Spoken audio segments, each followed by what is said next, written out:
Buenas tardes. Ahora, pues vamos a comenzar la tercera charla del ciclo de conferencias en el Museo Arqueológico Nacional. Lo primero, me presento. Yo soy Andrea Calderón, voy a ser la moderadora de las ponencias de hoy y soy dietista nutricionista de la Fundación Alimentación Saludable.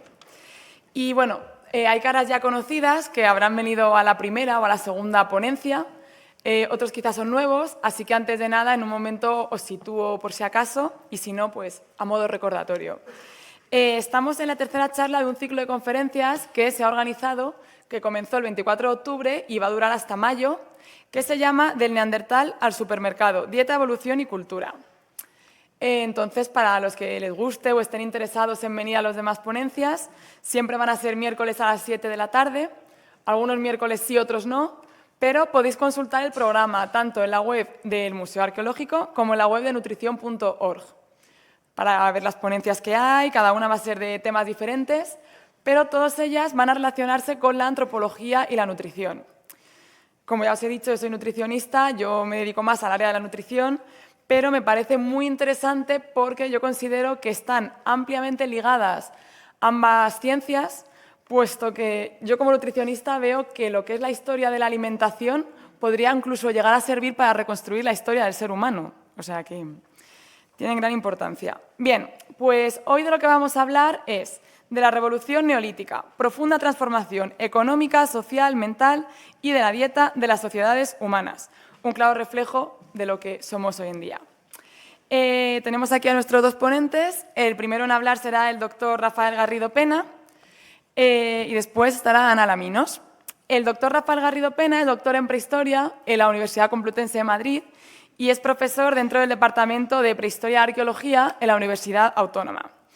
Y bueno, pues ha dirigido y participado en numerosísimos proyectos de investigación relacionados con el Neolítico y Calcolítico, que podría hacer una lista muy larga de todos ellos, pero así en general, resumiendo, pues se ha dedicado a diversas campañas de excavación y prospección arqueológica en yacimientos neolíticos y calcolíticos, en Soria, Burgos, en León, también en asentamientos neolíticos en las Islas Chafarinas, también en la cueva de Elstrox de Huesca. Es decir, podríamos hacer una enorme lista, pero como veis, pues tenemos un gran experto del neolítico, que es el tema que hoy nos atañe aquí a todos.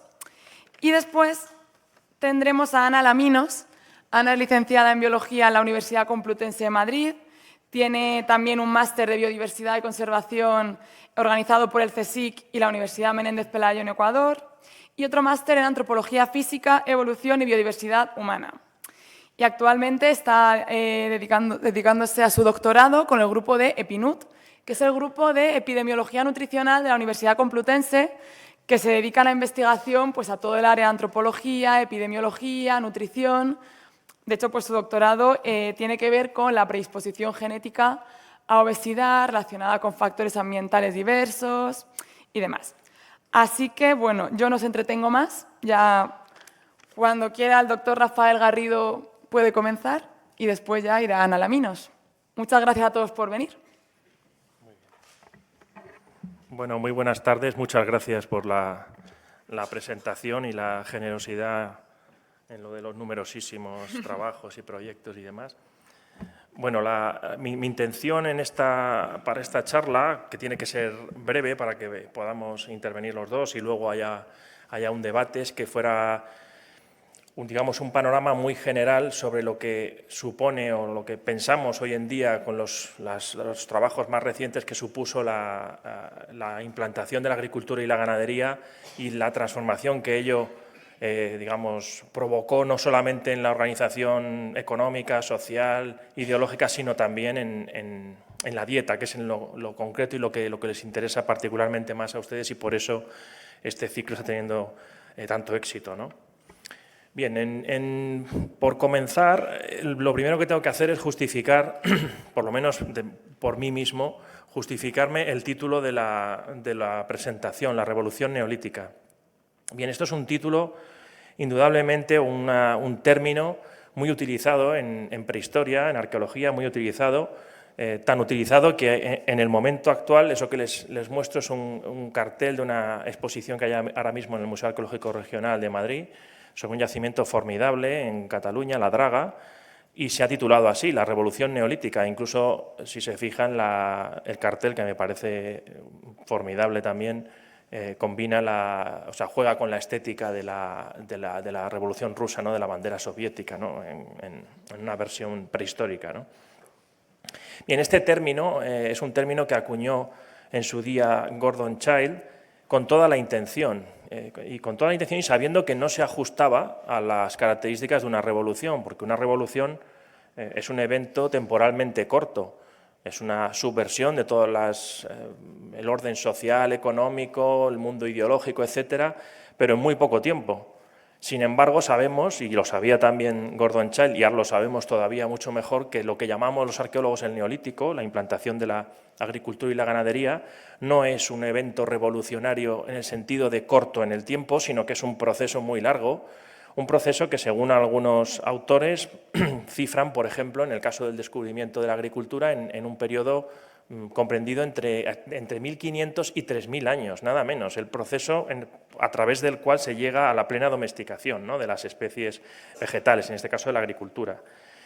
¿Y por qué entonces se utiliza este término revolución si no es un cambio tan súbito, sino que es un cambio a lo largo de nada menos que de 1500, 3000 años? Estamos hablando de la zona original. Bueno, pues porque realmente, digamos que Gordon Childe quería lo que queremos todos los que nos hemos dedicado en algún momento de nuestra vida a investigar estas cosas, recalcar el poder absolutamente transformador de la introducción de la agricultura y la ganadería, para algunos incluso a corto plazo, para otros a medio y largo plazo, de forma indudable, poder transformador que llega a modificar, a cambiar sustancialmente todas las estructuras, no solamente subsistenciales y económicas, que eso es obvio, sino todo el orden social y todo el contexto mental, ideológico. Incluso se ha llegado a decir, y es cierto, que el Neolítico inaugura una nueva manera de relacionarse el ser humano con la naturaleza, de ocupar el espacio de la naturaleza, ¿no? Bien, en ese sentido, y recalcando esos cambios tan importantes y tan profundos, el término revolución tendría una justificación, ¿no? Y esto mismo es lo que llevó también a Andrew Serrat, mucho después, a proponer otra segunda revolución neolítica, que en este caso es la llamada revolución de los productos secundarios, a la que me referiré un poco más adelante cuando hable de los productos lácteos, con la misma intención, con la intención de subrayar que no se trata de un proceso o un evento corto, temporal, sino que es un proceso muy largo, pero que tuvo unas consecuencias absolutamente cruciales, ¿no?, en el desarrollo posterior de las sociedades humanas, ¿no?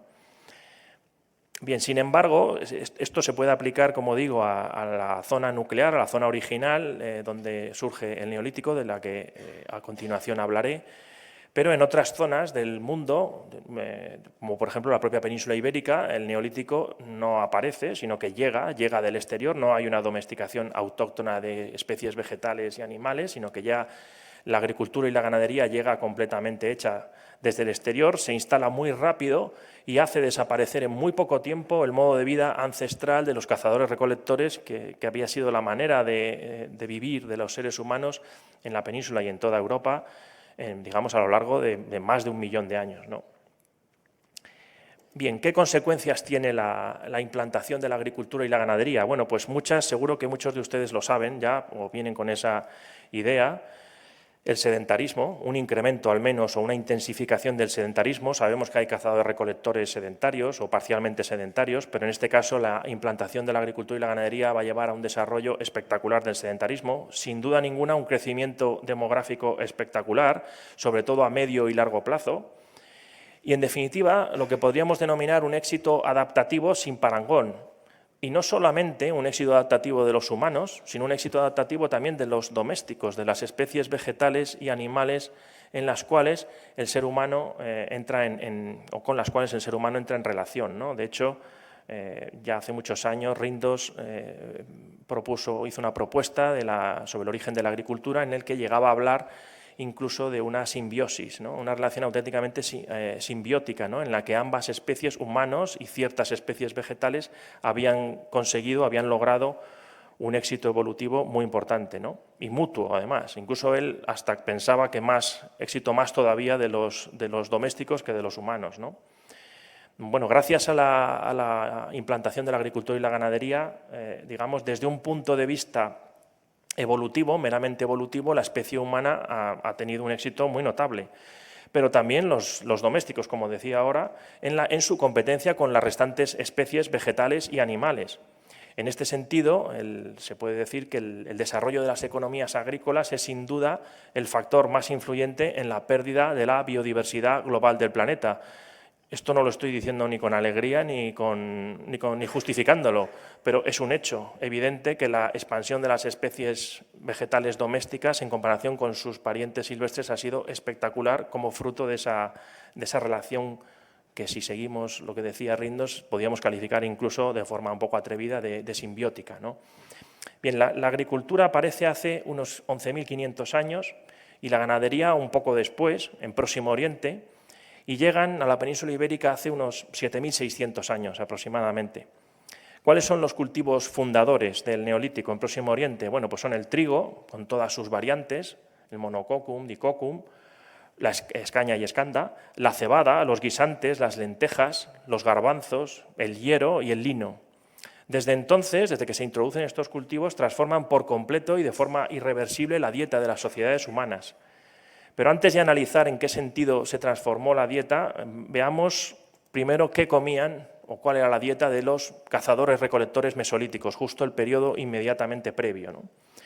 Bueno, sabemos que eran grupos nómadas de cazadores-recolectores.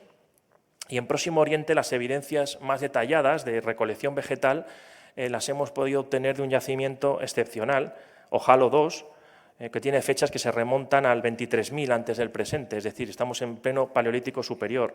Este yacimiento se sitúa a las orillas del Mar de Galilea, en la actual Israel. Es un yacimiento parcialmente subacuático, lo que proporciona pues, unas condiciones excepcionales para la conservación de los restos arqueobotánicos. En este yacimiento se descubrieron 6 cabañas hechas de materiales vegetales, concentraciones de hogares, una tumba, un hoyo y una zona de basurero. Todas las cabañas finalmente se quemaron, acumulándose enormes cantidades de restos carbonizados. Las cifras son verdaderamente espectaculares. Se recuperaron cientos de miles de semillas carbonizadas, más de 90.000 pertenecientes a 142 taxones distintos y al menos 30 de ellas con valor económico. Y todo eso solamente en el suelo 2 de la cabaña 1. La mayoría de las semillas recuperadas son herbáceas, 19.000. Las herbáceas, por tanto, parece que fueron la base de la dieta vegetal de estas poblaciones, ya que representan más del 90% de las plantas comestibles identificadas. Pero hay también otro tipo de plantas como diversas medicinales, leguminosas silvestres, bellotas, almendras, pistachos, olivas silvestres y bayas diversas como espina santa, moras, higos y uvas silvestres, plantas voragináceas y girasoles. En definitiva, podemos calificarlo como un consumo habitual de alimentos con alto contenido en grasas almacenables. En el suelo 2 de la cabaña 1, además, apareció una gran piedra de molino asociada con semillas carbonizadas de cereales silvestres. Fue analizada y presentaba gránulos de almidones, lo cual indica que fue empleada para moler alguna de estas semillas, y todo ello evidentemente refleja una economía de subsistencia basada en la recolección y la caza de amplio espectro. Además, por otra parte, el análisis de fauna, dientes de gacelas y huesos de pájaros estacionales sugieren que el yacimiento se ocupaba durante la mayor parte del año. La caza, de gacelas sobre todo, pero también de jabalíes, de ciervos, de uros, cabras, etcétera, y la pesca eran también muy importantes. Se han recuperado cerca de 10.000 restos de peces solamente en la cabaña 1. Bueno, en torno al 15.000 antes del presente hay una mejora climática, que es el periodo que se denomina la fase Bolling-Alleroth, y ello se refleja arqueológicamente en Próximo Oriente con el comienzo del complejo natufiense. El complejo natufiense se vincula con un incremento de la sedentarización. Aparecen yacimientos mayores, estructuras domésticas más estables, aparecen zócalos de piedra en las cabañas y las primeras prácticas de almacenaje. Se aprecian significativos aumentos en los tamaños de las comunidades humanas con la aparición de aldeas de entre 75 y 100 individuos. Las condiciones climáticas eran óptimas para los cazadores-recolectores, que tenían acceso a unos recursos vegetales extraordinariamente diversos, entre los cuales se contaban plantas con frutos y semillas altamente calóricos, como pueden ser nueces, pistachos, rosácea y otras herbáceas del ciclo anual.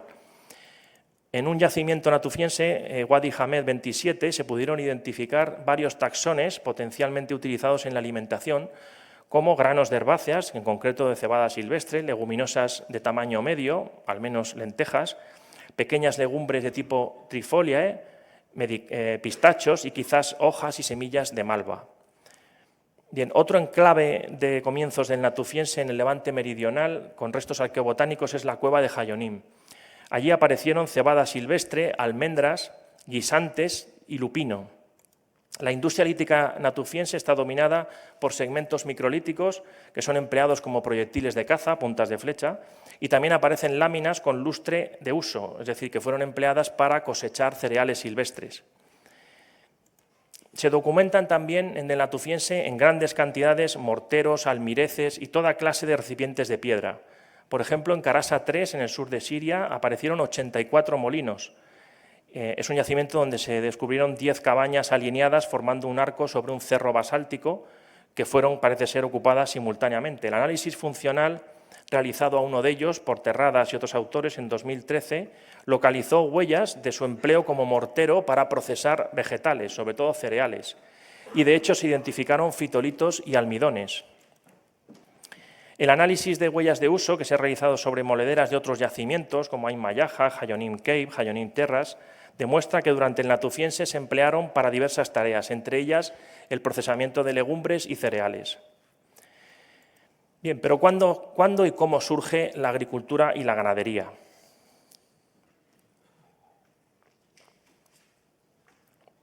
Bien, en fases avanzadas y finales del Natufiense se produce un deterioro climático global que se denomina el Drías reciente, que se refleja en una reducción del número de yacimientos en la zona meridional de Levante, y para muchos autores esta reducción, este cambio climático, fue el detonante de la transformación económica de la caza-recolección a la agricultura-ganadería. Estos grupos de cazadores-recolectores ya complejos, hemos visto que eran unos cazadores-recolectores ya bastante complejos, se ven forzados a desarrollar formas cada vez más sofisticadas de caza y recolección, interviniendo cada vez más en los ciclos reproductivos de plantas y animales hasta lograr su plena domesticación. Esta es la fase crucial que los arqueólogos denominamos neolítico precerámico, con las siglas PPN, Pre-Pottery Neolithic, es como se conoce, A y B, lo digo porque va a aparecer en diferentes imágenes del PowerPoint. Bien, hace al menos unos 11.500 años los humanos habían puesto ya en cultivo una serie de especies de plantas que morfológicamente aún eran idénticas a las silvestres. Esto es curioso porque hasta 1000 años después no muestran cambios formales significativos, en un proceso muy prolongado de domesticación de los cereales.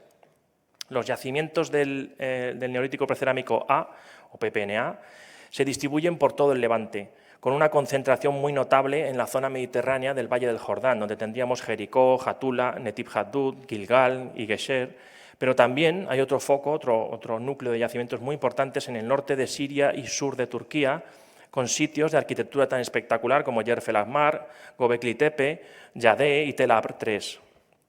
La escala de las construcciones arquitectónicas y el volumen de los materiales y los desechos domésticos recuperados lo que sugieren es un grado de sedentarización muy importante en esta fase, con enclaves como Jericó en la cúspide de la jerarquización de los asentamientos y otros como Göbekli Tepe actuando como lugares sacros de agregación estacional. Conocemos pocos yacimientos con restos de plantas de este periodo realmente. Hay algunos niveles en Mureybet y Tel Caramel que proporcionan conjuntos arqueobotánicos similares a los natufienses de Abu Jureira y de Derilla. El incremento de este complejo de herbáceas en Tel Caramel, más o menos hace unos 11.500 años, y en Yerf el Ahmar hace unos 11.000 años, está indicando una intensificación del cultivo de plantas en el Éufrates medio durante esta fase del Neolítico precerámico A.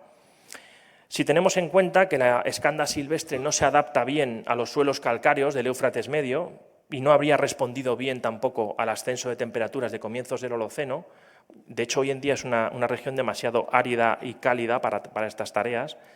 Sin embargo, el dramático incremento de escanda silvestre en los contextos del Éufrates medio durante esta fase del Neolítico precerámico A solamente podemos explicarlo si los grupos humanos estaban trasplantando desde sus hábitats originales estas plantas y cuidando de ellas activamente, modificando sus microhábitats, eliminando sus competidoras y conduciendo incluso agua artificialmente hasta ellas.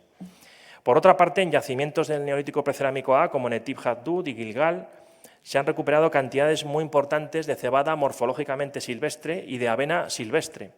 Por ejemplo, nada menos que en un solo granero de Gilgal aparecieron 260.000 granos de cebada y 120.000 de avena. Esto sugiere que las poblaciones, evidentemente, del Levante meridional estaban cultivando plantas de interés económico. Tras el 11.300 BP, los yacimientos son mucho más numerosos y con más restos arqueobotánicos. Incluso a veces, en estas etapas remotas de la agricultura, los mejores indicadores de cultivos en estas primeras etapas son las malas hierbas, de hecho. Y las malas hierbas siempre prosperan en aquellos suelos que están alterados por plantas cultivadas. Es muy común hallar restos de plantas carbonizadas, de malas hierbas, en yacimientos del Neolítico precerámico A veces incluso en números semejantes y a veces hasta superiores de los yacimientos ya plenamente agrícolas de la fase B, del Neolítico precerámico B. Por otra parte, en yacimientos tan importantes como en Yerf el Ahmar, las excavaciones en área han descubierto mucha información sobre la explotación de cereales a gran escala. En definitiva, parece que los cereales ya en este momento eran un componente básico de la dieta. Y de hecho se han identificado unos 15.000 restos arqueobotánicos carbonizados de cebada, centeno y escaña silvestres. Ello supone más de la mitad de todas las semillas localizadas en el yacimiento. Por otra parte, se descubrieron también in situ numerosos molinos de piedra utilizados para moler cereales en el interior de varias estructuras, normalmente 3 molinos por habitación, lo que sugiere que la molienda se desarrollaba de una manera organizada. Los 3 molinos se supone que eran utilizados de forma simultánea en cada unidad doméstica. Bien, todo esto demuestra que el procesamiento de cereal tenía un papel muy importante en la economía cotidiana del yacimiento y estaba también muy probablemente vinculado con la estructuración social de la vida de la aldea. Bien, desde el 9.700 BP se produce la plena expansión de la agricultura, dentro de lo que podemos denominar el Neolítico precerámico B. Aparecen grandes poblados, hasta 10 veces mayores que los de fases precedentes. Son asentamientos ya plenamente dependientes de la agricultura, en los que la recolección y la caza son actividades menores, secundarias. La escanda menor, la cebada, las lentejas, los guisantes, los garbanzos y las habas se convierten en los cultivos dominantes en toda la región, a la vez que lo hace el vacuno, las ovejas, cabras y cerdos en la ganadería. Todos ellos presentan ya una morfología claramente doméstica, aunque perduran bastantes especímenes de morfología silvestre, incluso hasta etapas finales de esta fase. Esto es muy curioso. La aparición de nuevas especies de cereales, como el trigo desnudo, durante este periodo, junto al aumento de la dependencia en los cereales y animales domésticos, cambia las bases económicas de las comunidades neolíticas y parece que lleva a estas sociedades a convertirse en grupos plenamente agrícolas. Es en este momento, en esta fase del Neolítico precerámico B, cuando la agricultura sale de su área original y alcanza Chipre y Anatolia central. El yacimiento de Climonas, fechado en torno al 10.600 antes del presente, tiene los testimonios más antiguos de cereales en la isla. Todavía sus habitantes cazaban jabalíes, pero 3 o 4 siglos después aparecen ya animales domésticos, vacuno, oveja, cabra, en yacimientos como Silurocambos o Milucia. Bien, en lo que se refiere a la ganadería, el panorama ha cambiado mucho en los últimos años. La teoría estándar previa, que todos estudiamos cuando estudiamos por primera vez estas cosas, nos decía que había empezado con las cabras y las ovejas hacia el 10.000, 9.500 antes del presente, unos 1.000 años después de la domesticación vegetal en el sur del Levante, y se había producido en algún lugar del norte y este de la cuna de la agricultura. Sin embargo, en la actualidad sabemos, gracias a trabajos de varios autores, entre ellos Melinda Ceder, que el proceso podría ser mucho más antiguo y progresivo, como ocurre de hecho en el caso de la agricultura, y que se puede rastrear en etapas previas, cuando aún no existen indicadores morfológicos que diferencien esos animales de sus parientes salvajes. Es posible detectar incluso unos primeros intentos de gestión de los animales para maximizar su rendimiento en conjuntos faunísticos del noreste de Irak y el sureste de Anatolia, en la zona de los montes Zagros, hace nada menos que 12.000 años, como por ejemplo en Hayan Semi. No obstante, no podemos hablar aún, evidentemente, de plena ganadería, pero tampoco de simple caza. En definitiva, se trata de un lento proceso donde resulta a veces muy difícil establecer la línea separadora entre caza y ganadería. En cualquier caso, una vez implantadas en Próximo Oriente la agricultura y la ganadería, continuarían su rápido progreso hacia el oeste, por una doble vía, por vía continental a través del sureste de Europa y después de las grandes llanuras centroeuropeas, donde se constata de forma temprana todo el fenómeno de la cerámica de bandas, o LBK, que es el acrónimo que aparece ahí, y por el Mediterráneo, por vía costera, en el mundo cardial y de las cerámicas impresas. ¿Qué pasa en Europa mientras tanto? Bien, en Europa en este momento la mejora climática holocena supone un incremento de los recursos disponibles para las poblaciones humanas de cazadores-recolectores que vivían en el sureste europeo y debió ser una zona de alta biodiversidad el suroeste europeo en comparación con zonas más septentrionales.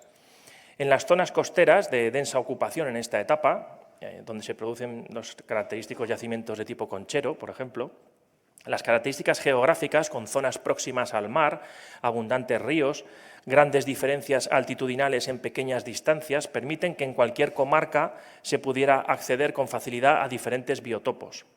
Contamos ya con abundantes datos que confirman el uso de un gran número de recursos silvestres. Se explotan el mar y las marismas cuando están cerca, se pescan los ríos, se cazan ungulados y se recolectan plantas silvestres. Los cazadores-recolectores viven en un medio boscoso que se expande una vez cesan los fríos de la última glaciación. La fauna es la típica de los bosques de hoja caduca, jabalíes, corzos, ciervos, conejos, pájaros, etc. y ocasionalmente también uros y caballos. Los perfiles de fauna nos sugieren que cazan y consumen la fauna holocénica con estrategias de amplio espectro. Bien, en este momento aparecen también los microlitos geométricos, que es un tipo de armamento muy diversificado, de diferentes tamaños, diferentes tipologías, adaptados a la caza de diferentes tipos de animales, y son armas indudablemente muy eficaces. Los datos arqueobotánicos sugieren la recolección en Europa de frutos del bosque altamente nutritivos y de fácil almacenamiento, como nueces, y sobre todo bellotas y avellanas. Pero también aparecen frutas silvestres, como diversas pomoideas, es decir, manzanas silvestres. Por otro lado, en Europa, los datos proporcionados por los cada vez más abundantes análisis de isótopos de carbono nitrógeno hechos sobre los huesos humanos revelan una explotación de los recursos salvajes con una importante participación de los de tipo marino en las zonas costeras, como por ejemplo en el centro y sur de Portugal, como refleja el trabajo de Guirí y otros autores de 2016, que aparece ahí las figuras que aparecen en la pantalla pertenecen a ese trabajo. Por el contrario, los resultados de muestras de individuos neolíticos muestran un cambio súbito y radical hacia dietas terrestres, basadas en el consumo de productos domésticos. El neolítico llega a Europa occidental y a la península ya como un pack completo, agricultura cerealista y de leguminosas, ganadería de ovejas y cabras sobre todo, cerámica, etc. Y se produce entonces una compleja interacción entre las comunidades de agricultores y ganaderos y los últimos cazadores-recolectores, cuyo resultado final es la plena absorción de estos últimos y la desaparición del modo de vida ancestral de los cazadores-recolectores en apenas unos siglos. Pero ¿cuál era la dieta neolítica? ¿Qué comían en el neolítico? ¿Hasta qué punto supuso un cambio tan importante? Bien, como se observa en diversos estudios de isótopos de carbono nitrógeno, como los que he mencionado ahora mismo, la adopción del modo de vida neolítico supone un giro drástico relacionado con un cambio completo de la dieta, que prácticamente abandona o al menos reduce mucho la ingesta de productos marinos, incluso en zonas costeras. En zonas interiores, la dieta se centra en las especies domésticas, ganado y cereales. Si atendemos además a los perfiles de fauna de la mayoría de los yacimientos neolíticos, por ejemplo de los peninsulares, más del 90% de las especies recuperadas son animales domésticos, es decir, sobre todo ovejas y cabras y en menor medida cerdos y vacuno. Los porcentajes de animales cazados oscilan entre yacimientos, pero son siempre muy escasos, exceptuando quizás los altos de caza, claro está, ¿no? Lo que fue la base de la economía y de la forma de vida ancestral durante cientos de miles de años se abandona por completo en apenas unos pocos siglos. En cuanto a los restos arqueobotánicos, son menos evidentes por la naturaleza esquiva de estas evidencias, solamente se conservan si se carbonizan, pero todo apunta a una implantación muy temprana y generalizada de los cereales y leguminosas en la dieta de estas poblaciones. En definitiva, incluso podemos decir que se documenta una cierta monotonía en la dieta neolítica, sobre todo en comparación con la antigua dieta de los cazadores-recolectores, que era más variada regionalmente.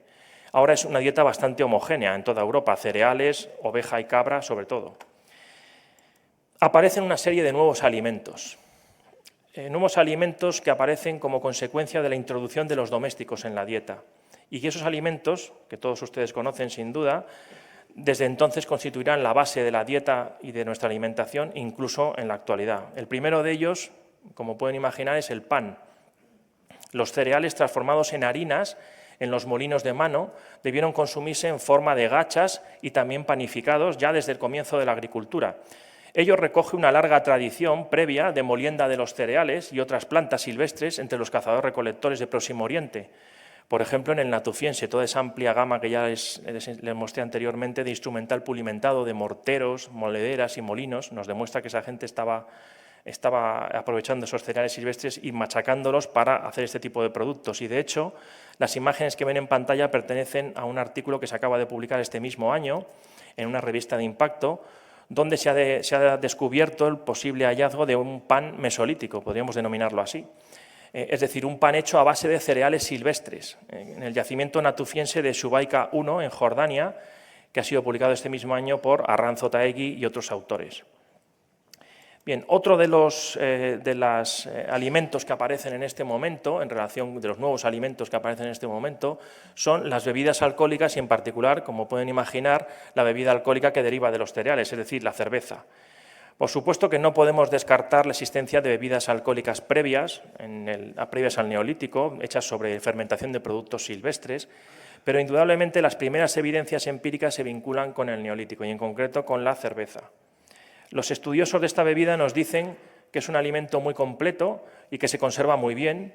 Para algunos especialistas en el estudio de la cerveza, como Patrick McGovern, es posible incluso que la domesticación de ciertas especies vegetales tuviese como objetivo final poder producir cerveza. Quizá es un exceso interpretativo, pero desde luego subraya el papel tan importante que los estudiosos atribuyen a esta bebida en las culturas antiguas. En la península ibérica contamos con uno de los testimonios más antiguos de cerveza en la cueva de Can Sadurní, en Barcelona, identificada mediante el test del oxalato y restos de fitolitos de cereales en el interior de una cerámica y mediante residuos de granos de almidón con señales de malteado en una mano de molino, indicativo del proceso de elaboración de la cerveza, es decir, se estaba moliendo cebada malteada. Bien, por otro lado tenemos los productos lácteos, leche, queso, etcétera. Bueno, todos ustedes saben que los humanos somos los únicos animales que seguimos tomando leche siendo ya adultos. Esto se debe a la persistencia de la lactasa, que es la que permite descomponer la lactosa y digerir los productos lácteos. Para que esto se produjera tuvieron que dar lugar a una serie de mutaciones genéticas, parece ser que varias veces en diferentes lugares, según nos dicen los expertos, que además fueron favorecidas por la selección natural, ya que incrementaban las posibilidades de supervivencia de los grupos humanos donde se generalizaron. No fue un proceso fácil ni rápido, sino que fue un proceso prolongado, la adaptación a los productos lácteos. De hecho, recientes análisis genómicos de Burger y otros, 2007, o Itan y otros en 2009, subrayan la ausencia en las poblaciones neolíticas de Europa de la mutación en el alelo 13.910T, lo que demuestra, en definitiva, y dicho de forma mucho más sencilla, que no estaban aún adaptadas al consumo de leche fresca, eran intolerantes a la lactosa. Por eso, cuando en los años 80 Andrew Serrat definió el concepto de revolución de los productos secundarios, es decir, el uso secundario de los animales no solo como fuente cárnica, sino para tracción, para lana y también para el uso de los productos lácteos, lo situó en una fase avanzada del Neolítico, a mediados del cuarto milenio antes de Cristo, originada asimismo en Próximo Oriente y difundida hacia el resto del Viejo Mundo en los siglos siguientes. Esta segunda revolución neolítica habría disparado las economías agrícolas en toda Europa, incrementando los excedentes y podría ser quizá el detonante de los procesos que dieron lugar a la aparición de sociedades complejas a partir del Calcolítico en diferentes regiones de Europa. Sin embargo, en los últimos años se han publicado una serie de análisis que demuestran la implantación de los productos lácteos desde el comienzo del Neolítico, aparentemente refutando las tesis de Serrat. Copley y otros en 2003 publicaron un estudio sobre una muestra amplia de análisis de contenidos de cerámicas neolíticas británicas de Windmill Hill y Hamilton Hill del 3700-3100 a.C., que demuestran un uso extendido de los lácteos. Craig y otros autores en 2005 publican otros análisis químicos que detectan el uso de leche y productos lácteos en cerámicas neolíticas de Europa central y oriental en una cronología muy antigua, fíjense, en 5.900-5.500 a.C. En los últimos años Hay más trabajos todavía que demuestran el uso de la leche y los productos lácteos desde el comienzo del Neolítico. Por ejemplo, Evershed y otros en 2008 sobre Próximo Oriente y Sureste de Europa, De Bono y Craig en 2008-2009 en Malta y De Bono y otros en 2016 en todo el Mediterráneo. Incluso hay varios autores como Salke y otros en un trabajo de 2013 que publicaron las evidencias más antiguas de fabricación de queso en el sexto milenio en el norte de Europa. En definitiva, los análisis químicos y los perfiles de fauna coinciden en señalar que los lácteos formaron parte de la dieta de las poblaciones neolíticas de todo el Mediterráneo desde fechas muy tempranas, que pueden ser del sexto o séptimo milenio. Un trabajo también muy reciente de Gillis y otros autores, de 2017, nos indica que los patrones de sacrificio del ganado en la cerámica de bandas, en la LBK centroeuropea, y también los análisis de lípidos en las cerámicas, nos demuestran el uso de productos lácteos desde los comienzos ya del Neolítico en esa región. Un trabajo que se acaba de publicar por Hendy y otros autores en Nature Communications nos habla de unos análisis de contenidos que han localizado proteínas en fragmentos cerámicos, tanto en el interior de la cerámica, curiosamente, como en las concreciones, en el West Mound de Çatalhöyük, el famosísimo yacimiento de Çatalhöyük.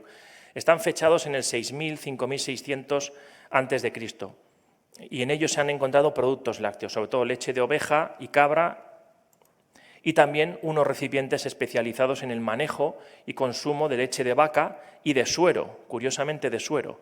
Esto revela la producción de requesón o de queso como método de preservación, almacenaje, y también como una manera de digerir mejor los productos lácteos en poblaciones que, recordemos, todavía son intolerantes a la lactosa. Bien, el consumo de lácteos, no de leche fresca, que se digieren mejor, fue un complemento importante en la dieta, parece, desde el comienzo del Neolítico. Su adopción generalizada y su uso intensivo, sin embargo, parece que no se desarrolló hasta fases más avanzadas del Neolítico, y eso coincidiría con el concepto de Sierra de la revolución de los productos secundarios. Bien, también aparecen no solamente nuevos alimentos, sino nuevas maneras de cocinar los alimentos. El análisis de la cultura material neolítica sugiere la aparición de nuevas maneras de procesar los alimentos en formas más complejas y diversas. Sin descartar que los cazadores-recolectores también tuvieran formas primitivas de cocinado de los alimentos, que las tendrían, sin duda lo sabemos por testimonios etnográficos, ahora en el Neolítico la aparición y generalización de los recipientes cerámicos de diversas formas y tamaños supone otra revolución. Permite el desarrollo de formas más complejas de cocinado, como sopas o guisos de cocciones largas, para extraer hasta la más mínima sustancia de huesos, carnes, cereales, etc. La conocida aparición en estos momentos de cucharas de hueso también coincide con esta impresión. Yacimientos excepcionales, como el Catalán de la Draga, del que antes les comenté algo, al borde mismo de la laguna de Bañolas, han preservado materiales únicos realizados en materia orgánica, como por ejemplo este cucharón de madera excepcional, que sugieren exactamente lo mismo. De hecho, el trabajo de Hendy y otros autores de 2018 que mencioné antes identificó no solo la presencia de lácteos en los análisis de contenidos de las cerámicas, sino también hemoglobina de cabras, vacas y ciervos, lo cual implica el procesamiento de carnes, y también se identificaron residuos como el procesamiento de granos de cereal, como cebada, trigo y leguminosas, guisantes y habas, en forma de sopas o gachas. Pero además sabemos que los cocineros neolíticos usaban ya especias. Y esto lo sabemos por un hallazgo muy reciente que se ha publicado en 2013 en PLOS ONE, a través de unos análisis de fitolitos en residuos de cerámicas del norte de Europa, fechadas entre el 4100 y el 3750 a.C., han localizado Aliaria petiolata, es decir, ajera, hierba del ajo, una planta de fuerte sabor y escaso valor nutritivo que aparece además junto a residuos de alimentos marinos y terrestres, lo cual nos indicaría una de estas sopas o guisos a los que antes me refería, ¿no? Bien, pero los arqueólogos sabemos muy bien que comer y beber es mucho más que la mera satisfacción de unas necesidades fisiológicas para las sociedades humanas. Lo que comemos y lo que bebemos y la forma en la que lo presentamos y consumimos, las maneras de mesa, los elementos materiales utilizados, quién y qué come y en qué orden, transmiten siempre mensajes importantes de gran significado ideológico y social. La comida es un acontecimiento social con numerosos aspectos simbólicos y culturales. En el Neolítico también la comida y la bebida se utilizan en las grandes ceremonias y ritos de mayor importancia para las sociedades humanas, en las ceremonias funerarias, en las fiestas y grandes ocasiones de los vivos. Los alimentos y las bebidas, sobre todo el alcohol, que es un lubricante social básico, tienen un papel crucial en todos estos acontecimientos tan importantes para estos grupos. Hace unos años, unos investigadores británicos, dirigidos por Mike Parker Pearson, realizaron extensas excavaciones arqueológicas en el yacimiento de Darrington Walls, que ven en la imagen, donde se localizó una enorme zona de hábitat con numerosas cabañas y restos muy abundantes de banquetes en los que se sacrificaban grandes cantidades de cerdos cuya carne se consumía junto a otros alimentos típicos del Neolítico como los cereales o el queso, detectado en análisis de contenidos cerámicos. Este yacimiento es la zona de hábitat que se relaciona con el vecino centro ceremonial de Stonehenge. El proyecto de investigación que se realizó en este yacimiento, de hecho, se denominó Feeding Stonehenge, es decir, alimentando a Stonehenge. Parece que estos banquetes se relacionaban con todos los eventos cíclicos de tipo ritual y sagrado que se desarrollaban en este crucial centro megalítico. En definitiva, y ya concluyo, lo que se come y se bebe en el Neolítico se utiliza para reunir a la gente, para integrar las comunidades, pero poco a poco, a lo largo de este largo periodo, comienzan a surgir diferencias en el acceso a ciertos alimentos y bebidas, hasta que en el periodo siguiente, el Calcolítico, que ve la aparición de las primeras formas estables de desigualdad social, se reflejan más claramente, incluso en los análisis de isótopos estables, que muestran en ocasiones desigualdades en el estado de nutrición. Durante el Calcolítico, la comida y la bebida se emplearán para segregar a las élites del resto del grupo, por ejemplo, en los rituales desarrollados con las cerámicas campaniformes, donde se consumen alimentos sólidos, carne y gachas, se beben distintos tipos de cerveza, que conocemos por análisis de contenidos, en contextos ceremoniales y ritos de hospitalidad entre los personajes dirigentes del grupo. La comida y la bebida seguirán siendo parte de la vida social y ritual de los grupos humanos a lo largo de la historia, reproduciendo una dieta que en lo esencial, sin embargo, seguía siendo neolítica. Muchas gracias. No sé si me he ido un poco de tiempo, ¿no? 3 minutos. Nada, perfecto. Bueno, pues muchas gracias, doctor Garrido. Y ahora pasamos a la segunda ponencia de Ana Laminos. Así que, Ana, cuando quieras. No, pero tengo que poner la presentación.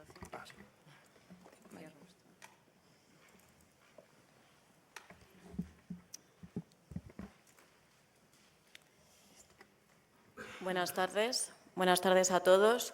Bueno, después de esta excelente presentación que nos acaban de hacer sobre la dieta en el Neolítico, yo vengo aquí a presentarles otros aspectos relacionados con la dieta, que no están tan centrados solo en el Neolítico, sino en la historia evolutiva humana en general.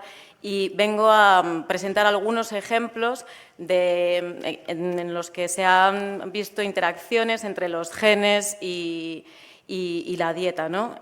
Cuando me propusieron hacer este trabajo, esta presentación, como ha dicho Andrea, yo formo parte de un grupo de investigación en el que estudio a las poblaciones vivas, estudiamos la predisposición genética a la obesidad y, por tanto, pues me planteé traer algunos de los ejemplos más clásicos o actuales también sobre la genética y la dieta, puesto que los estudios en el genoma humano están viviendo una revolución actualmente.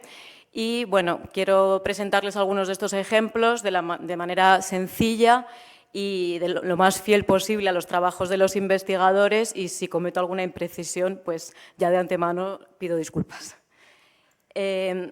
Como os decía, la secuenciación, las técnicas de secuenciación y análisis del genoma, tanto de las poblaciones modernas como de los homininos más arcaicos, nos han proporcionado una cantidad de información acerca de la dispersión del ser humano desde la salida de África hace entre 55.000 y 70.000 años, y cómo ha sido ese poblamiento, ¿no?, por los continentes. Además, los análisis genómicos nos han proporcionado información sobre eventos de selección natural que están relacionadas con pues con innovaciones culturales, con la domesticación de las plantas y de los animales, que a su vez han provocado un cambio, ¿no?, de los seres humanos en nuestro entorno, que, como puede ser en la dieta, y que han influido en nuestro propio genoma y han ido dejando señales a lo largo de la historia evolutiva y en distintas poblaciones. Algunos de los ejemplos clásicos también de los estudios sobre la genómica tienen que ver con el entrecruzamiento entre distintos grupos de homininos, como pueden ser los humanos anatómicamente modernos y los neandertales. Actualmente sabemos que las poblaciones europeas tenemos alrededor de un 2% de nuestro genoma es de origen neandertal y se han encontrado genes, por ejemplo, relacionados con el complejo de histocompatibilidad, que está relacionado con nuestro sistema inmune. Y también tenemos pruebas de entrecruzamientos entre poblaciones, entre los denisovanos, de los cuales se han encontrado algunos yacimientos, hay pocos restos fósiles en la cueva de Denisova, pero sí que se han visto introgresiones de genes de estas poblaciones, por ejemplo, en poblaciones tibetanas que viven en gran altitud, y pues han encontrado genes de adaptación a situaciones para la hipoxia, ¿no?, para la falta de oxígeno debido a la altitud. En cuanto a la dieta, voy a poner una serie de ejemplos de ciertos trabajos de investigación muy interesantes.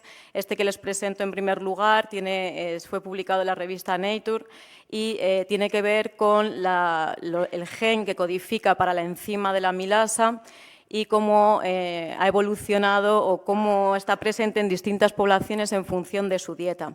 La amilasa es una enzima que cataliza la hidrólisis del almidón y lo que hicieron los investigadores en este trabajo fue estudiar poblaciones que tenían dietas ricas en almidón, como podían ser los Haddad en Tanzania, que son cazadores-recolectores, pero recolectan una gran cantidad de tubérculos y de plantas, que bueno, el almidón es un glúcido de reserva, ¿no?, de los vegetales.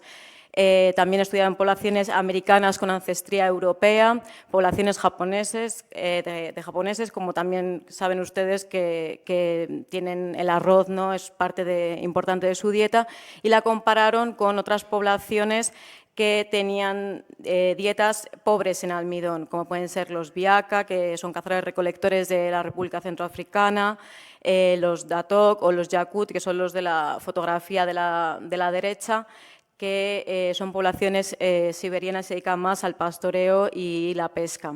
Lo que encontraron estos investigadores fueron resultados muy interesantes. En la gráfica de la izquierda pueden ver la diferencia que hay en cuanto a la proporción de individuos, o sea, respecto al número de copias que presentan del gen de la amilasa, ¿no? En el color rojo tenemos los individuos que tenían un contenido bajo de almidón en su dieta y en color gris un contenido alto en almidón. Como pueden ver en la gráfica, cuando el gen de la amilasa se presenta en un mayor número de copias, entre 6, 7 y 8, pues tenemos una mayor proporción de individuos que consumen una gran cantidad de almidón. En la gráfica de la derecha tenemos ya las poblaciones que estudiaron en la investigación y es básicamente lo mismo, que las poblaciones japonesas pueden ver que es la línea continua negra, aumenta más la proporción de individuos cuanto más, o sea, hay más individuos que tienen más copias del gen y, sin embargo, en la población de Biaka, pues la pendiente, que es la línea continua roja, la pendiente es mucho más pronunciada al principio porque hay más individuos que tengan menos copias de este gen. Cabe destacar que según el número de copias había una correlación positiva con el contenido de amilasa en la saliva de los individuos, ¿no?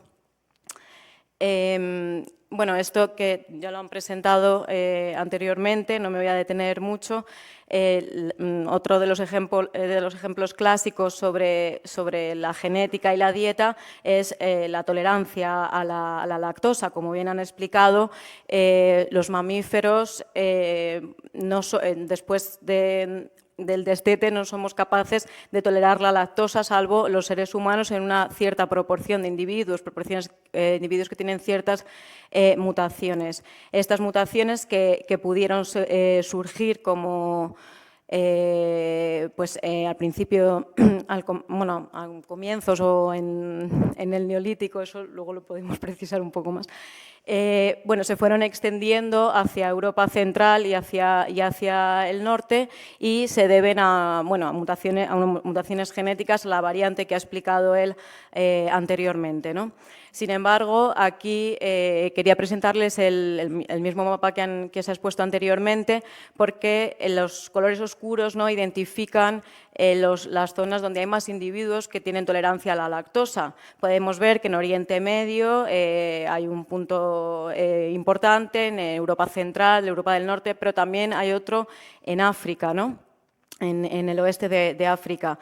Cuando los investigadores analizaron, se descubrió esta mutación para la tolerancia de la lactosa. Otros investigadores intentaron entender también por qué estas poblaciones que también se dedican al pastoreo tienen tolerancia a la lactosa y encontraron mutaciones diferentes, variantes diferentes a la europea. Por lo tanto, es un caso muy interesante de convergencia, de evolución convergente, ¿no?, de interacción entre la cultura, la dieta y los genes. A continuación, voy a poner vamos a hablar un poco sobre el metabolismo de los ácidos grasos, de la adaptación genética al metabolismo de los ácidos grasos, porque está de gran actualidad hoy en día debido a ciertos problemas metabólicos, ¿no?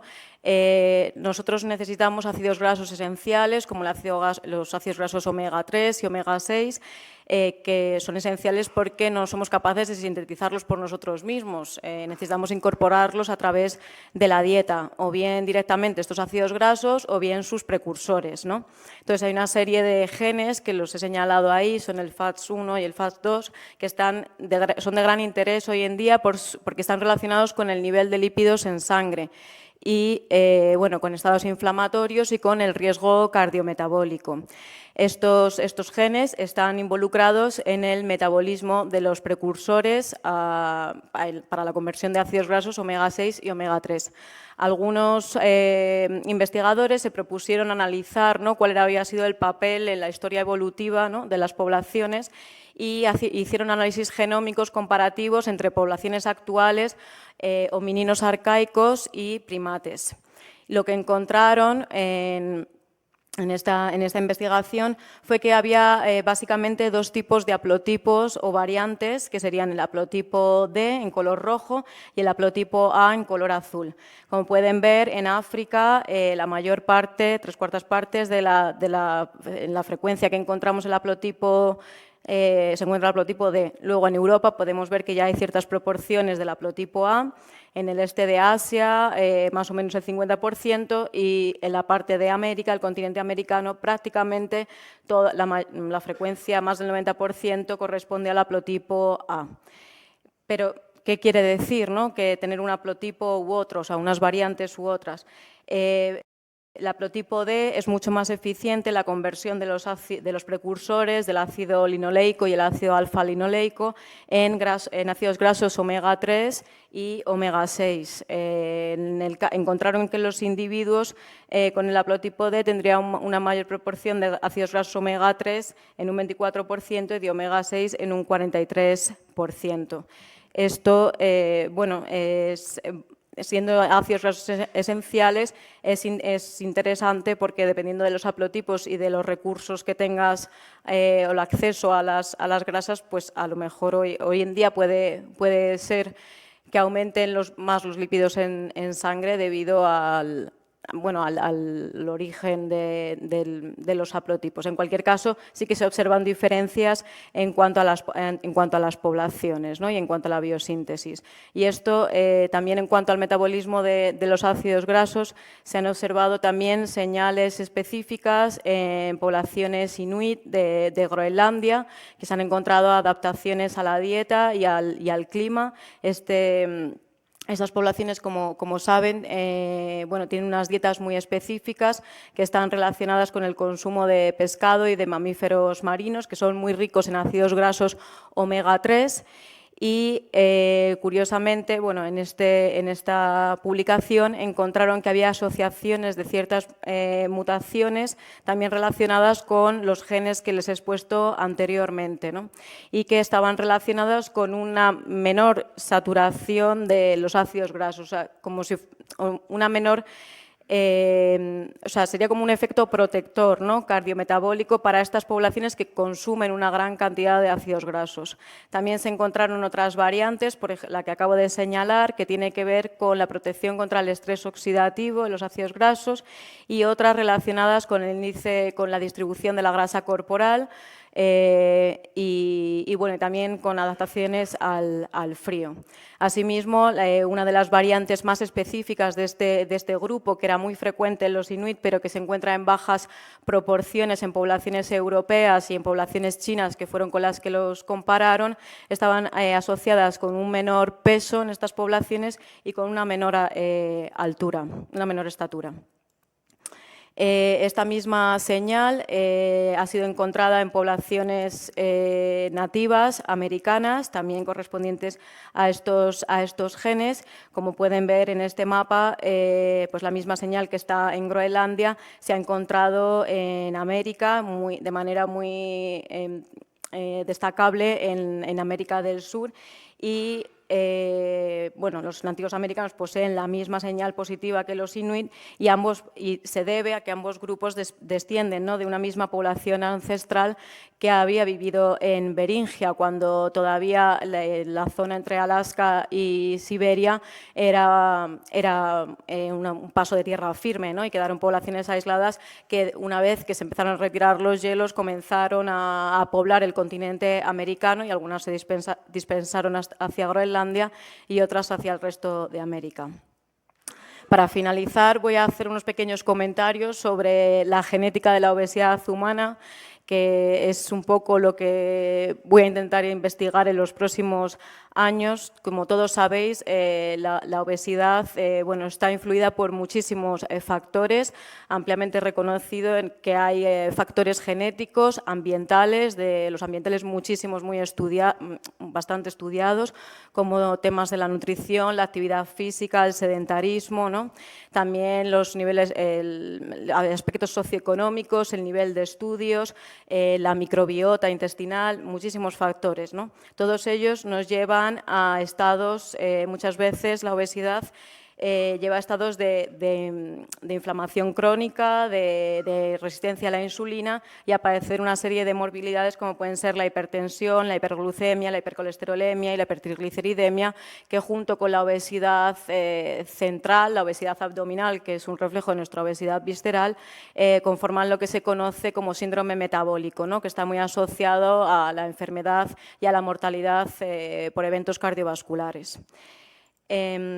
Pero cuando hablamos de la genética, o sea, la obesidad tiene una etiología muy compleja, ¿no? Pero cuando hablamos de la parte genética de la obesidad, decimos que la obesidad es poligénica, no se debe a variantes, a una única variante, solo en algunos casos, ¿no?, que hay determinados genes, determinadas mutaciones que producen casos de obesidad severa, pero no tiene nada que ver con la obesidad común, ¿no?, con la que conocemos todos, que se debe a una gran cantidad de variaciones, de polimorfismos que se producen en todos los cromosomas, ¿no?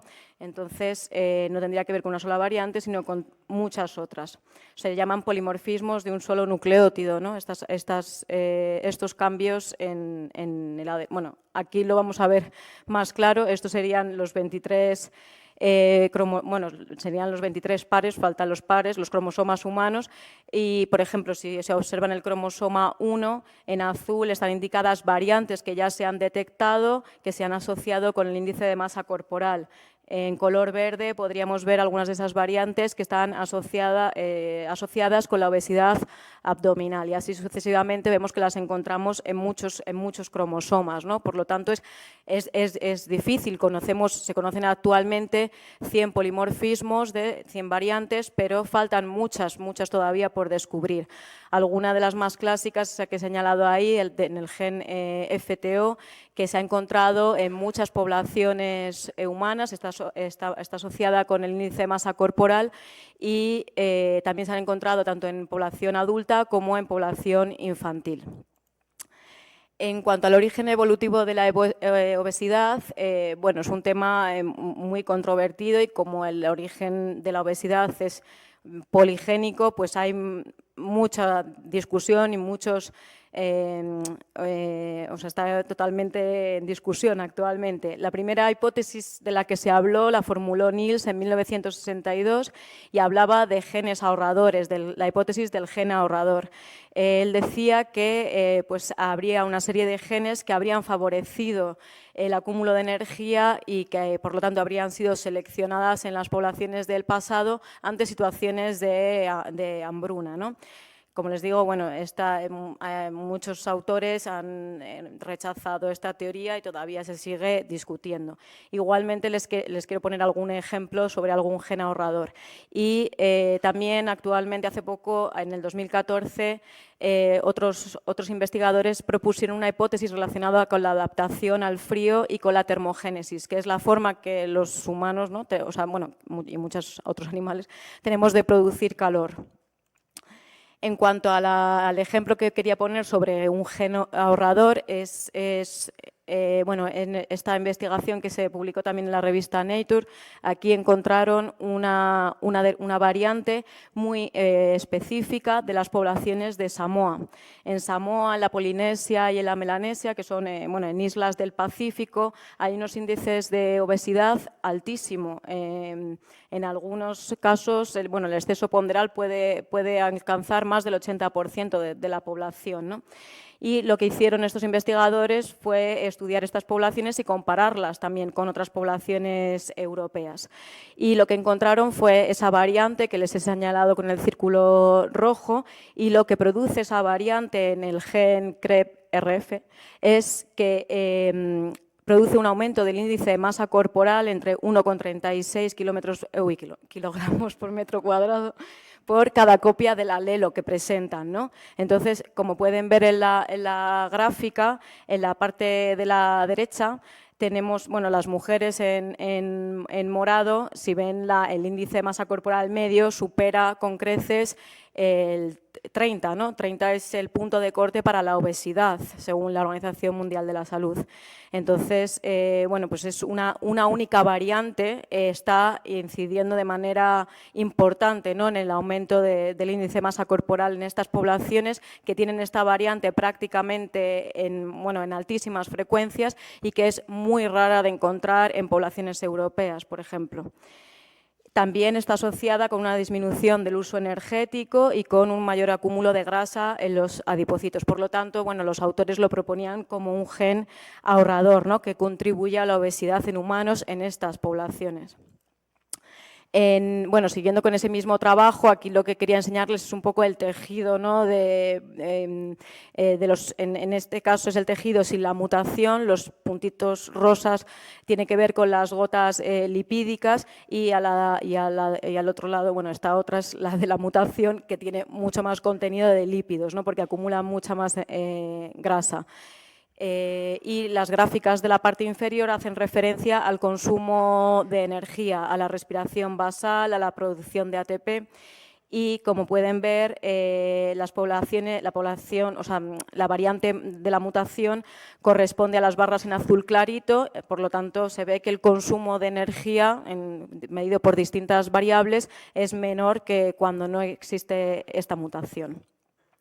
En cuanto al origen, en cuanto a la otra hipótesis que les he señalado, que se publicó en 2014 por Celaya y colaboradores, ellos hablan de la adaptación al frío como el origen, ¿no?, de la epidemia de obesidad actual, y también utilizan esta teoría para explicar las diferencias que hay entre las distintas poblaciones en cuanto a las tasas de obesidad actuales. Ellos proponen que las poblaciones que viven en climas más fríos tienen un metabolismo, una tasa metabólica mayor, por lo tanto un mayor gasto energético, y tienen menos obesidad que poblaciones que viven en zonas cálidas, ¿no?, donde su tasa metabólica es menor. La base biológica en la que se fundamenta en esta teoría tiene que ver con el tejido adiposo pardo y la termogénesis, ¿no?, que es el mecanismo de producir calor. Lo producen los mamíferos. El tejido adiposo pardo está presente en muchos mamíferos, particularmente en animales que hibernan, ¿no?, como los osos, y en los seres humanos hasta hace bien poco pensábamos que el tejido adiposo únicamente tenía una función en los neonatos, en los bebés, para producir calor, y sin embargo hace poco se ha descubierto que también en los adultos sigue teniendo una función. El tejido adiposo pardo, que es el que muestro en la fotografía de abajo, más vascularizado, más en color rojo intenso, tiene una gran cantidad de mitocondrias. Las mitocondrias son los orgánulos citoplasmáticos productores de energía en la célula, y en estos orgánulos hay unas proteínas, unas proteínas que están codificadas por unos genes, los UCP1, que producen que están encargados de la termogénesis, ¿no?, que se encargan de producir calor. Lo que ellos encontraron es que, poblaciones, como les decía, más del sur, de zonas de latitudes en las que hace más frío, tenían un metabolismo basal y expresan menos esta proteína en su tejido adiposo, por lo tanto, la termogénesis es mayor, la expresan mucho más cuando están adaptados al clima frío, y sin embargo cuando están en climas más calurosos como la etnia, el pueblo Pima, que es la foto que acabo de poner, que son de zonas de Arizona y de México, pues tienen tasas metabólicas más bajas. Este pueblo actualmente tiene tasas de obesidad muy elevados. La foto, la de Darwin la he puesto porque él, cuando hizo el viaje al Beagle, tuvo contacto con los yaganes y con estas poblaciones del sur de Tierra de Fuego. Y para apoyar ya finalmente esta hipótesis que se ha formulado, hace poco también se ha publicado en la revista Nature un artículo en el que correlacionan la termogénesis según la latitud en la que viven las poblaciones y la temperatura anual media. Los triángulos azulitos hacen referencia a poblaciones, por ejemplo, de Finlandia, que viven en zonas mucho más frías, por lo tanto presentan con más frecuencia el haplotipo que produce una mayor termogénesis, y las poblaciones africanas se encuentran en la parte de abajo, que serían los triángulos de color naranja. Ya para finalizar, solo comentarles que evidentemente desentrañar los problemas de la obesidad humana son muy complejos. Es necesario que, aunque estudiemos las poblaciones actuales, tenemos que fijarnos en las historias evolutivas de las poblaciones. En este esquema que os presento aquí, aunque no sé si se ve muy claramente, vemos que el círculo grande hace referencia a las variantes encontradas relacionadas con la obesidad en poblaciones europeas. Los círculos de arriba tienen que ver con poblaciones asiáticas, africanas, y luego en menor medida pues de Samoa y los nativos americanos. O sea, hay una diferencia muy grande, ¿no?, entre las poblaciones que se han estudiado más hasta en la actualidad. Y para finalizar, voy a decir cómo concluyen estos autores en este artículo, que hicieron una revisión sobre estas variantes que predisponen a la obesidad, y decían que la revisión demostraba la importancia de una perspectiva multiétnica en la elucidación de la genética de la obesidad, que la identificación de los genes que predisponen a la obesidad en las poblaciones europeas está siendo exitosa, pero las poblaciones no europeas han sido poco investigadas hasta el momento. Los diseños de estudios multiétnicos tienen un gran potencial para reconstruir la historia evolutiva de la predisposición genética a la obesidad, aislar variantes causantes de enfermedades y distinguir las interacciones globales y locales entre los genes y entre los genes y el ambiente y la dieta. Y nada más, muchas gracias por su atención.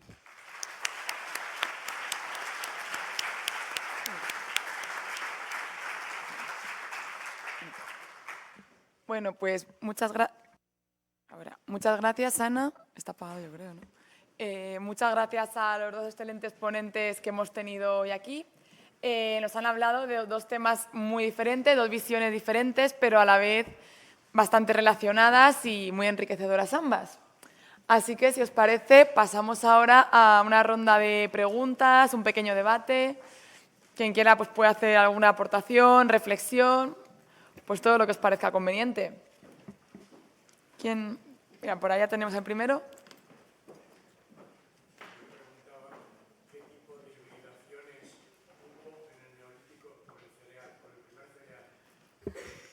¿Cómo hibridaciones? Pero no entiendo la pregunta. ¿Qué tipo de hibridaciones hubo cuándo? ¿En todo el Neolítico?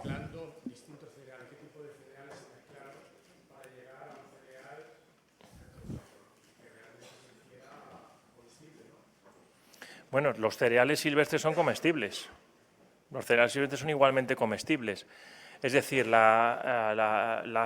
básicamente lo que las mutaciones genéticas que se van a seleccionar, digamos, o que con las diferentes técnicas de los cazadores-recolectores, de los recolectores en este caso, se van a seleccionar en los cereales domésticos son las que hacen referencia sobre todo a la no dispersión de los granos para facilitar su recolección y las mutaciones relativas al tamaño de los granos.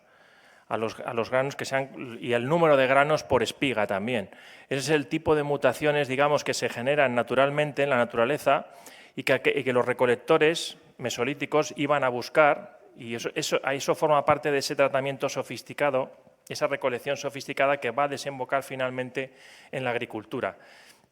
Es decir, que no se trata tanto de una hibridación, la hibridación se va a producir entre las poblaciones silvestres y las domésticas.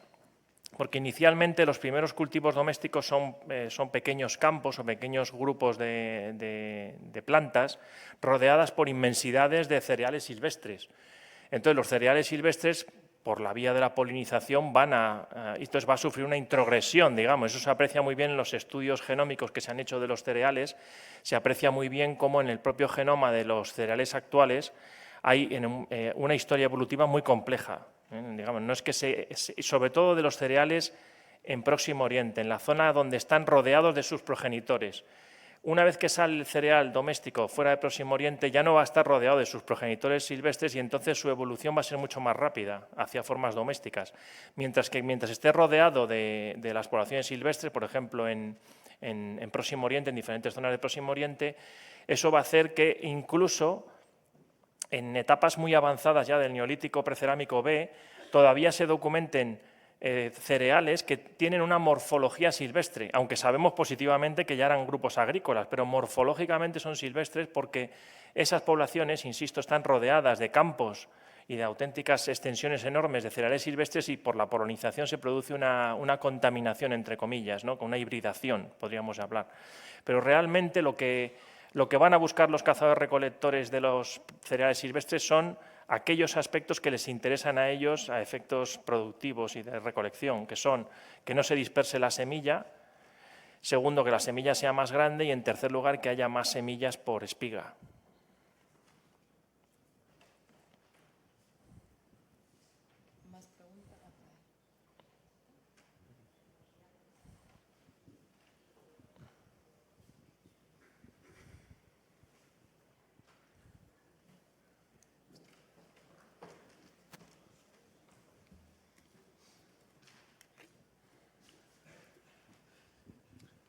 Buenas tardes. Muchas gracias por las dos magníficas exposiciones y mi pregunta era más para el doctor Garrido. En base, sobre todo, a una afirmación que ha hecho sobre cómo cambió la alimentación, la variedad de la alimentación del Paleolítico al Neolítico.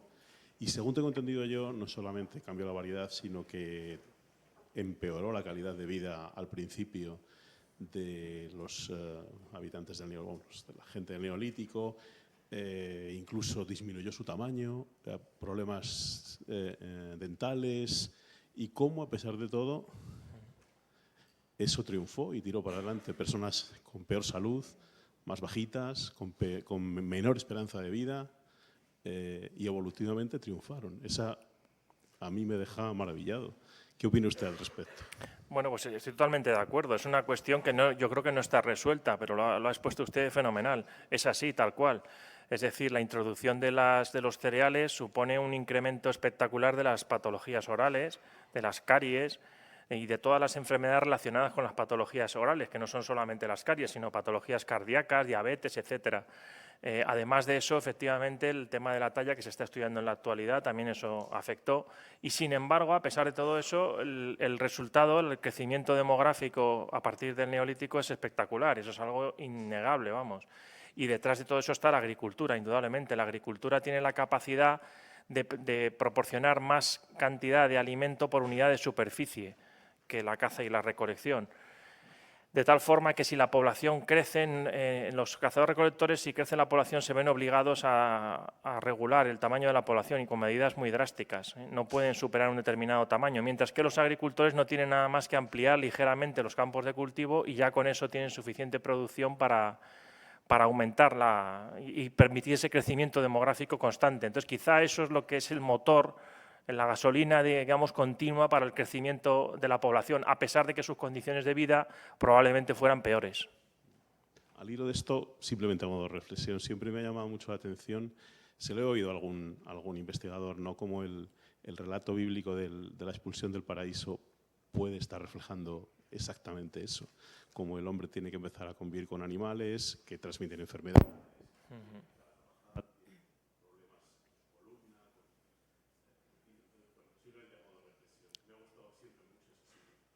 Sí, no, tiene usted toda la razón, es un tema muy interesante ese, sí.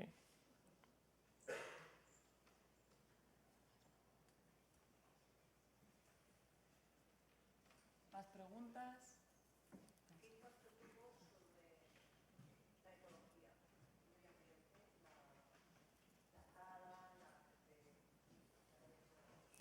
Sí, el impacto fue muy importante. Eso lo vemos en los análisis polínicos, se aprecia perfectamente cómo hay un descenso muy importante del polen arbóreo cuando se introducen las comunidades neolíticas en una zona y un ascenso del polen de herbáceas, del polen de las plantas agrícolas, digamos, y todas las malas hierbas asociadas con los cultivos. Entonces, claramente, la introducción de la agricultura y la ganadería supone una deforestación muy importante, un descenso insisto, del polen arbóreo que supone una deforestación muy importante y, por supuesto, la pérdida de biodiversidad que decía yo anteriormente, es decir, que la extensión de la agricultura, especialmente a lo largo de la historia y hasta el presente, y no digamos nada con su industrialización, ha hecho que se haya perdido la biodiversidad vegetal en muchas zonas y hoy en día haya hectáreas y miles de hectáreas de cultivos donde antes había miles y miles de especies de plantas distintas. Entonces, básicamente es eso. Y luego también, por supuesto, al descender las masas forestales también hay una mayor erosión de los suelos y eso también lleva a unas alteraciones muy importantes medioambientales y ecológicas a nivel local y regional, desde luego que sí. No sé la opinión que le merece el libro de Harari, de Sapiens. ¿Le conoce? Sí, claro que sí. Entonces, es un bestseller, sí. Ya. No sé si está muy exagerado, muy... Es un bestseller. Es un bestseller, ¿vale? Y bueno, ya está... ¿Dónde ha dicho que está lo de la draga? ¿Perdón? En Bañolas, en la laguna de Bañolas. Y está la exposición allí, ¿no? La exposición está en el Museo Arqueológico Regional de Madrid. O sea, en Alcalá. En Alcalá de Henares, totalmente recomendable. Vale, gracias. Ahí verán la cuchara esa de madera que les he enseñado, tan bonita, está ahí. Vale, muchísimas gracias. Nada, a usted.